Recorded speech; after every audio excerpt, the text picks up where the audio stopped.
Baghdad, March 2003. A city standing on the edge of history. American forces were preparing to invade Iraq. Tensions were rising, and every street carried the heavy silence that comes before a storm.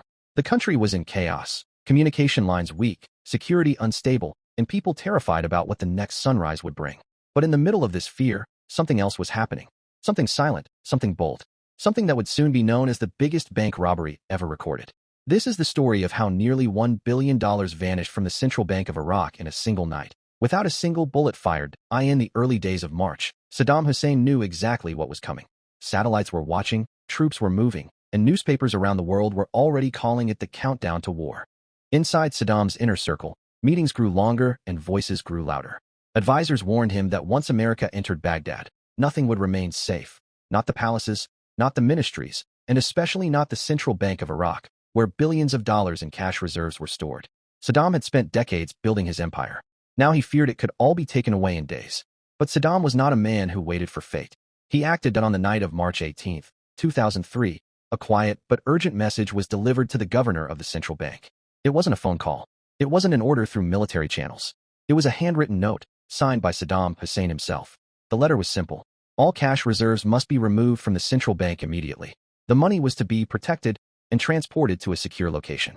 The note also contained the names of the people who would arrive to collect the money. These three men were trusted, silent, and extremely close to Saddam's inner circle. The bank governor looked at the signature again and again. There was no doubt. It was genuine. And in those days, refusing Saddam's order meant death. So he prepared for what was about to become the world's biggest heist. Before sunrise, three black vehicles approached the central bank. Baghdad was quiet, too quiet. It felt like even the wind was waiting for something to happen. The three men stepped out. No masks. No weapons drawn. No violence. They simply showed the letter. Guards stepped aside instantly. No one questioned anything, because you don't question a letter signed by Saddam. The bank governor personally escorted them inside. Hundreds of soldiers were scattered around the city, preparing for the American invasion. But inside the bank, a different war was happening, a race against time. The vault was massive, cold steel, thick walls, and shelves filled with stacks of $100 bills. Billions of dollars, packed tightly in wooden crates. The men instructed the staff. Bring everything.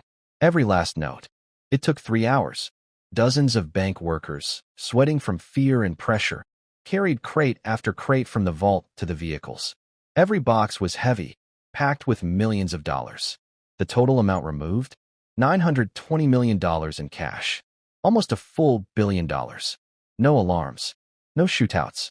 No hacking. Just a signed letter, and an entire fortune walked out the door. 3 weeks later, American forces entered the city. Bombs fell, buildings collapsed, and Saddam's government fell apart like sand in the wind. When the Americans arrived at the central bank, they were shocked. The vaults were nearly empty. Billions of dollars missing. Not stolen through a break-in. Not looted by mobs. But taken before the war even started. U.S. investigators were stunned. Who had done it? Where was the money? Why had the bank governor allowed it? Slowly, the truth came out. The governor admitted he acted on a letter signed by Saddam Hussein. Investigators confirmed the signature was real. But the three men who had taken the money? They had vanished. Rumors spread like wildfire. Some of the money was smuggled to Syria. Some was burned in battles. Some was buried in the desert. Some was looted by Saddam's sons. But the truth was more complicated. While searching one of Saddam's palaces, American soldiers found $650 million in stacked cash hidden behind walls and under floors. It was part of the missing money, but not all of it. Roughly $270 million was still gone. Never recovered. Never traced.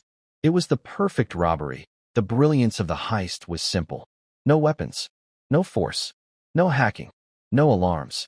No disguise. No resistance. Just timing. Saddam knew war was coming. He knew the Americans would seize Iraq's finances. He knew chaos would make investigation difficult. So he acted first, taking the money legally before the war started. It wasn't a typical robbery. It was a government-level heist, executed quietly, efficiently, and at the perfect moment.